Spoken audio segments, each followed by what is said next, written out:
నేను అడుగుతా ఉన్నా ఇదే చంద్రబాబు నాయుడు, అయ్యా చంద్రబాబు, నీకు ప్రజలు ఓటేస్తారని నమ్మకం ఉన్నప్పుడు, నువ్వు నిజంగానే మంచి చేశావు అని చెప్పి నిజంగా నువ్వు అనుకుంటే ఎందుకు ఇవన్నీ చేయాలా?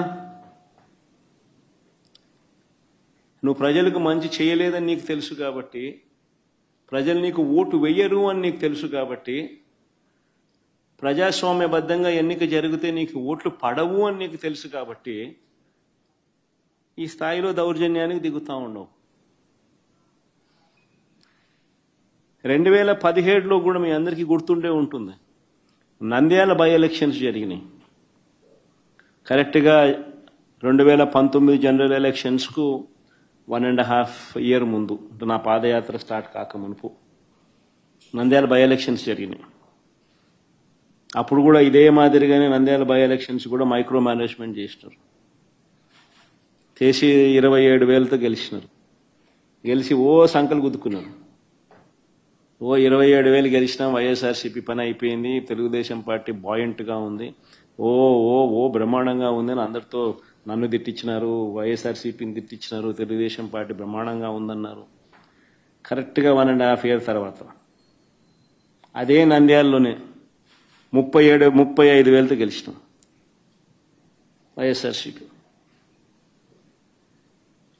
రాష్ట్ర వ్యాప్తంగా కూడా చంద్రబాబు నాయుడు భూస్థాపితం చేసినారు ప్రజలంతా.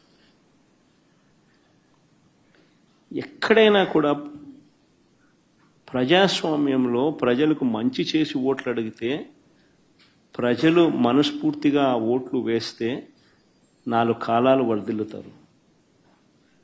ఈ మాదిరిగా దౌర్జన్యాలు చేస్తే ఆ దౌర్జన్యాలంతా కూడా టెంపరీగా మీకు ఏదైనా ఉపయోగపడతాయేమో కానీ చివరికి వచ్చేసరికి కన్ను మూసుకొని కళ్ళు తెరిచేసరికి 1.5 ఇయర్ అయిపోయింది. అప్పుడే కన్ను మూసుకొని కళ్ళు తెరిచేసరికి మరో 3 ఏళ్ళు కూడా అయిపోతాయి. ఆ 3 ఏళ్ళు అయిపోయిన తర్వాత తెలుగుదేశం పార్టీ వీళ్ళు చేసిన అన్యాయాలకు, దౌర్జన్యాలకు, అబద్ధాలకు, మోసాలకు ప్రజలు ఏ స్థాయిలో బుద్ధి చెప్తారు అని అంటే, డిపాజిట్లు కూడా రాని పరిస్థితి లేకపోతారు వీళ్ళంతా.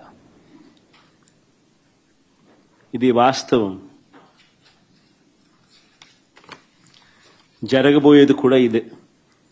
నేను గట్టిగా డిమాండ్ చేస్తా ఉన్నా, ఇదే పెద్ద మనిషి చంద్రబాబు నాయుడు గారిని డిమాండ్ చేస్తా ఉన్నా, కొద్దో గొప్ప ప్రజాస్వామ్యాన్ని ఎవరైనా కూడా గౌరవించే వాళ్ళు ఎవరైనా ఇంకా వ్యవస్థల్లో ఇంకా ఉంటే వారికి కూడా విన్నపం చేస్తా ఉన్నా.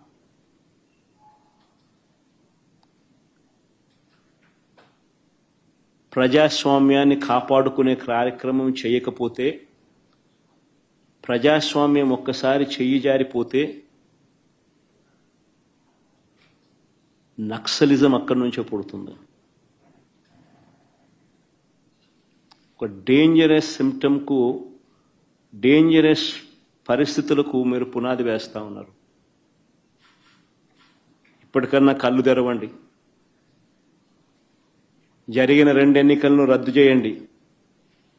ప్రజాస్వామ్యబద్ధంగా సెంట్రల్ గవర్నమెంట్ ఫోర్సెస్ చేత వాళ్ళ ఆధ్వర్యంలో ఎన్నికలు జరిపించండి.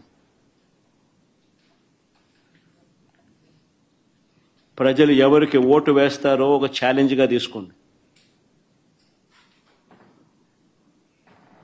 చంద్రబాబు నాయుడు గారికి గట్టిగా హితవు పలుకుతా ఉన్నా, మీరు చేస్తా ఉన్నది చాలా అంటే చాలా దౌర్భాగ్యమైన పని.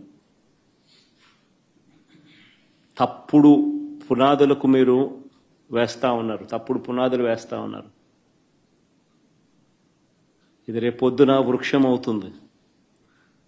మీరు చేసే ప్రతి పని మీకు చుట్టుకుంటుంది. మీరు గ్రామాలలో ఈరోజు మీరు తీసుకొచ్చే ఈ కక్షలు, కార్పణ్యాలు, ఈ మాదిరిగా చేయడాలు, దుర్మార్గాలు, ఇవన్నీ కూడా రేపొద్దున మీకు చుట్టుకుంటాయి.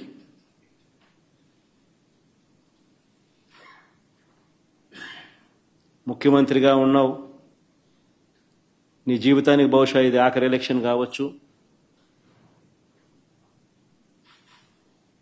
రామకృష్ణ అని అనుకునే ఈ వయసులో కనీసం ఆ మాటలన్నా అనుకుంటే పుణ్యమన్నా వస్తుంది. ఈ మాదిరిగా చేస్తే నరకానికే పోతావు.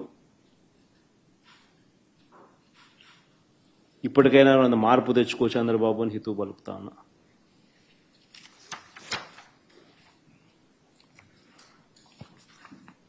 సార్, ఇప్పుడు ఈ ఎలక్షన్స్